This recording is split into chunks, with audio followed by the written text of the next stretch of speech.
you a hero? No. Why not? Heroes inspire people, and heroes have a very large influence into people's lives.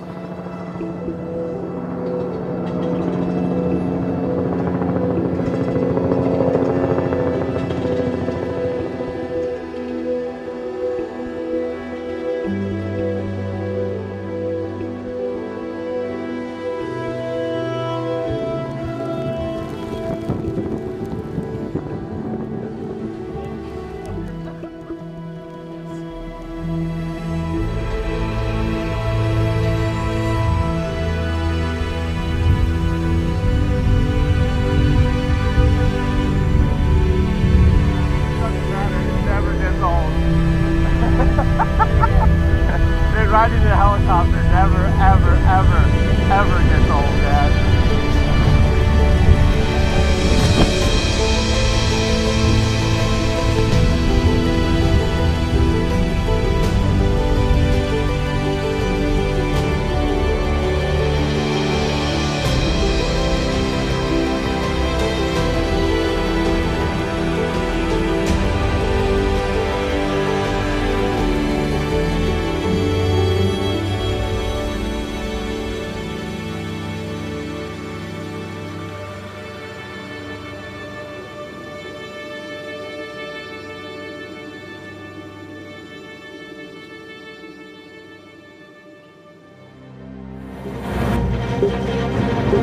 This just in, you are looking at obviously a very disturbing live shot there. That is the World Trade Center, and we have unconfirmed reports this morning that a plane has crashed into one of the towers. Since 9/11, we've been at war for over 14 years, and it's just not sustainable financially, physically, or mentally for America.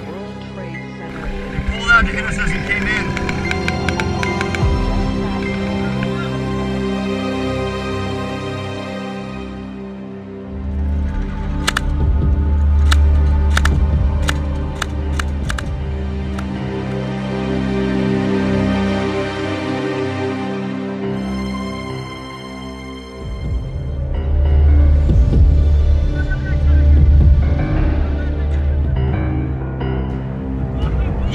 Shooting, in, and then boom, because you say bust them.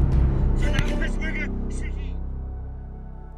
September 11th was a catalyst for me joining the military. I joined the Army in early 2003. I served as a medic in 3rd Ranger Battalion. I wrote an article not too long ago on my website talking about how every veteran transitions differently, and my personal transition was not being around other veterans.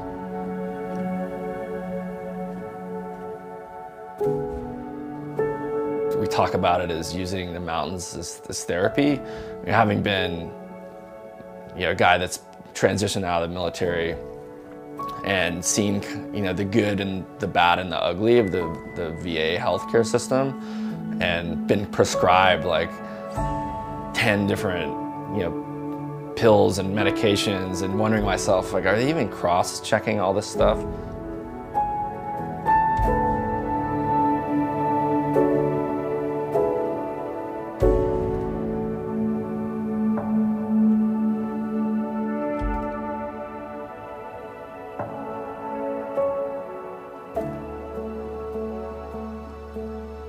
Being in the military and getting that satisfaction of having to focus because your life and other people's lives depend on it, to finding these sports where that same level of focus is needed, and I mean, it feels good. All right, I'm all packed up. I just called the Uber. It's gonna be here in 5 minutes. I gotta go grab my bags and put them outside. You can see it snowed a lot here last night. I'm leaving the snow of Utah, headed to the snow in France, and I'm pretty stoked. Right now, I am in, apparently it's pronounced Chamonix, France. I've been pronouncing it Chamonix this whole time. I feel like an asshole. I'm not gonna lie, this is another level for me.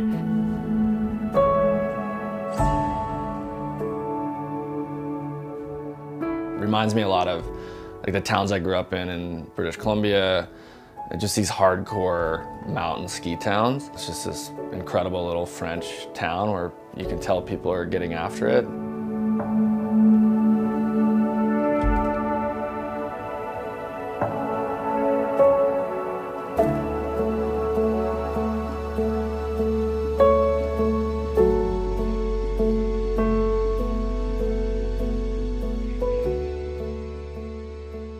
When I was stationed in Germany, I took pretty much every last dime of my measly paychecks that I would earn, and we would head up to Austria. And I do think that traveling is one of the things that has been one of my personal cathartic mechanisms.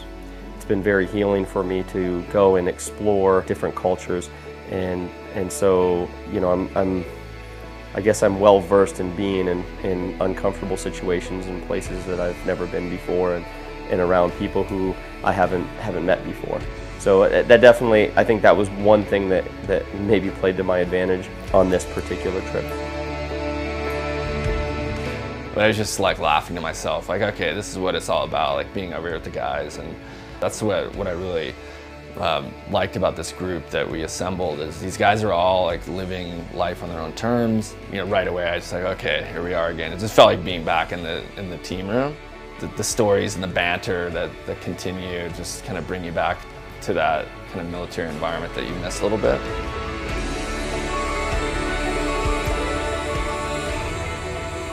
We really actually don't know where we're going, but there's a lot of people with skis and snowboards next to us.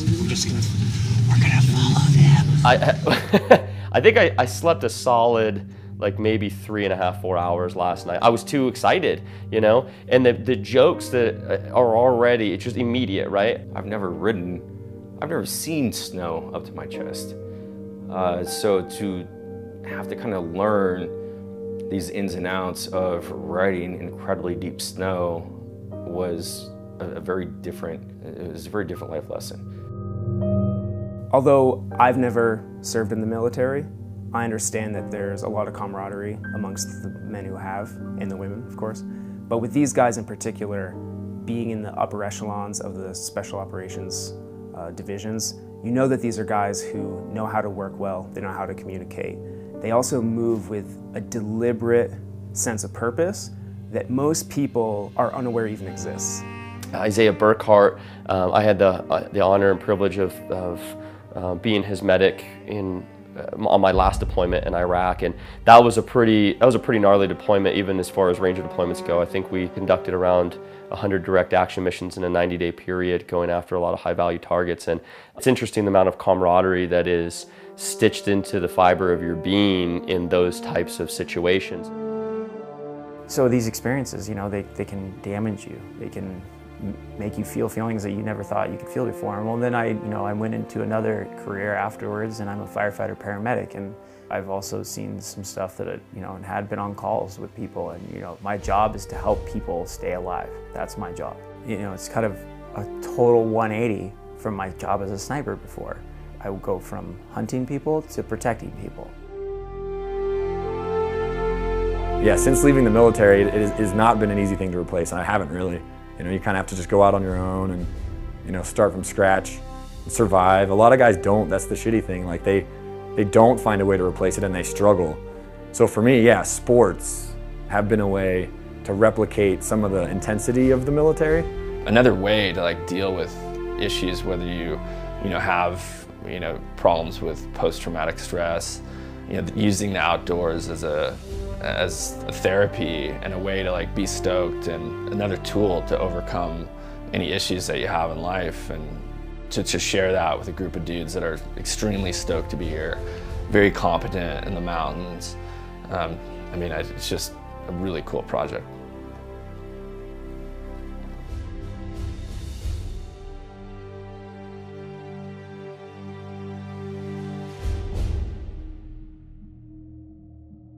The modern VA has become a massive bureaucracy where medical professionals who care greatly have had their hands tied with red tape, and a system that promotes prescription pills and surgery over more holistic medicine that promotes a healthy lifestyle. These 5 combat veterans all have one thing in common. They said no to prescription pills and chose an alternative approach to healing: outdoor adventure.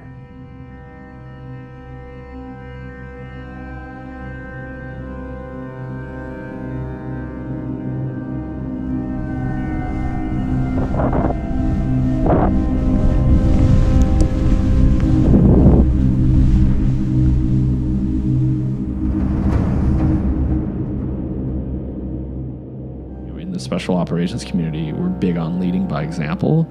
So Big Mountain Heroes is our example of saying, look, here we are, 5 guys, all leading very different lives, but connected through our service to this country and connected to each other through the love of the outdoors and the fact that we all use the outdoors as a way to release and deal with issues, and it can be very healing.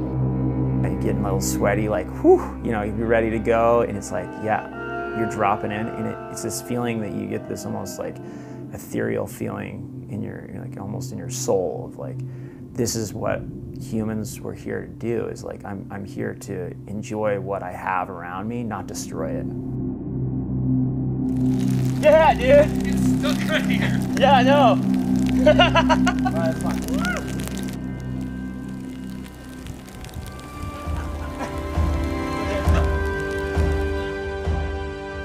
Dropping out of helicopters in unused terrain is definitely going to be new for me, and it's going to be pretty exciting. We're in Switzerland, about to have the time of our lives. I've never had an issue on a helicopter. Hopefully today's not the first In a time. different environment, get to ski on a glacier, that's rad. You don't get to do that a lot, you know, in the States.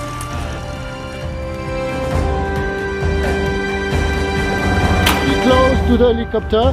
We never go behind, it's strictly forbidden. When we ski on the glacier, it's very important to have some harness in case of we have a problem, like in a crevasse. Harness in the mountain will be like a bit like having a life jacket when you go sailing. It's better to have on you before than after it's too late. It's funny, like the collective helicopter experience of this particular group is pretty advanced. Yeah, I've probably been on a helicopter like 1,500 times. Oh, like 1,500 or so.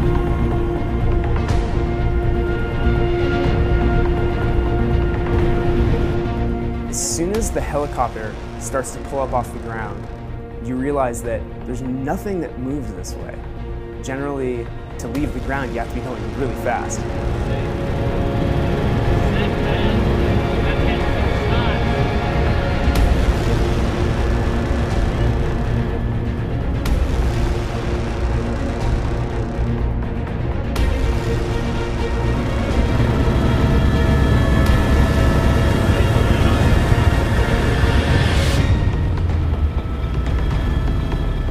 For me, one of the cool things was that all of us had been in helicopters quite a bit, and you know, usually at night and always carrying guns. And it's funny because yesterday was completely not combat related, and the level of excitement was pretty much exactly the same.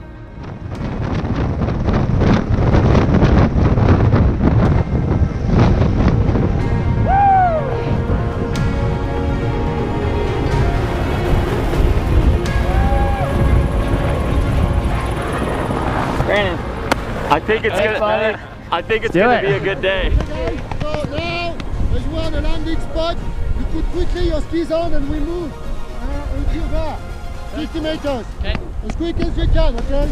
There's another one around. Everybody had such a good outlook on the entire situation that it was impossible to have a bad outlook on it personally. So it motivates you.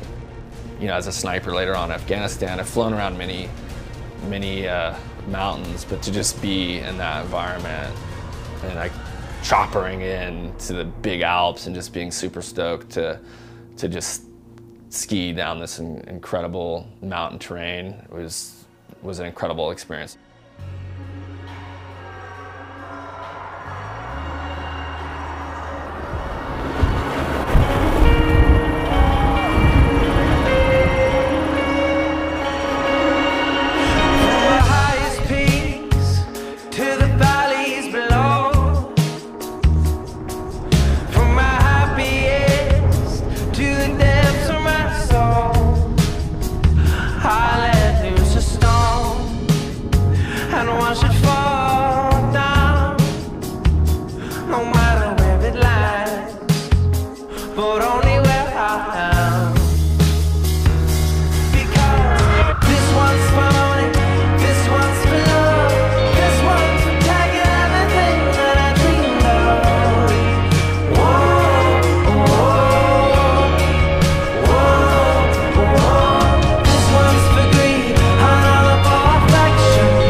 going outside is good for everybody, not just for veterans, but going outside and experiencing, being in that state where you're in the middle of nowhere and you're expected to get from point A to point B, whether you're going up or you're going down, you're not thinking about anything else. So there's 2 trams that take you on the way up. On the first tram, you're like, all right, this is fucking cool.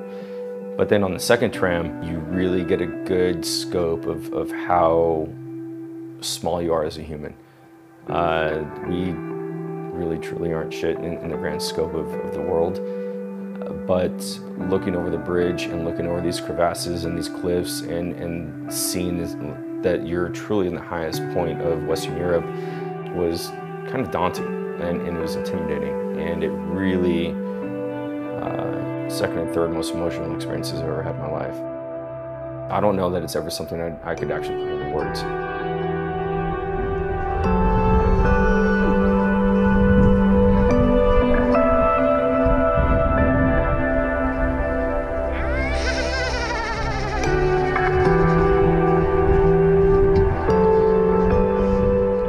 We're all damaged goods, right? Nobody's perfect. Everybody's got, bad stuff, made poor decisions, seen stuff maybe they never want to see again. But there's ways that you can heal that, or at least help the healing process. And I think that, these outdoor activities and adventure in general, it's a healing process. And, you'll never be fully healed, but that's why I keep going outside, right? Because I want to just keep it's like every time I go outside, I put one more stitch in the wound. And I may never stitch it all the way up, but at least I'm trying and I'm learning. And I think that there's a lot of people out there that could do the same thing that don't realize that maybe that could help them too. Stop it! Woo! Rule 1, have fun. Huh? Looks like you got a little face shot going on. Dude, I got probably 10 just deep, like waist deep hard cars on that run. There's so much fresh powder, dude. It's like, even if you go down, who gives a shit? Oh man.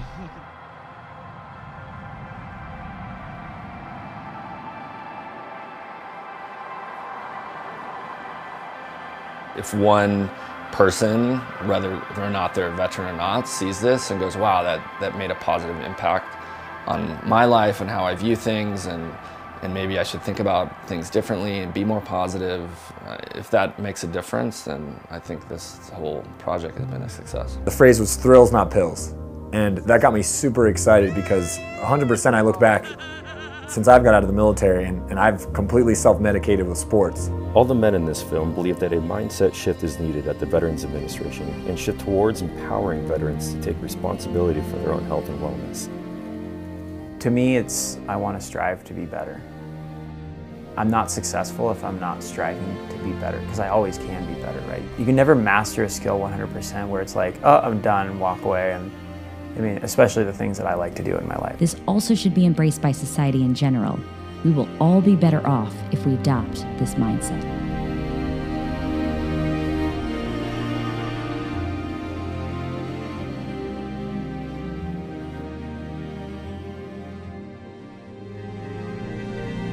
I think happiness is the key to success. It's up to people to define success for themselves. And I don't use that term self-medicated in a bad way, but I mean, like, we all have pain we're trying to process one way or another, whether it's family or work, military experience. Like, trauma is part of life, and you have to have things you use to process that trauma. And for me, the outdoors is one of the healthiest ways you can alleviate some of that pain.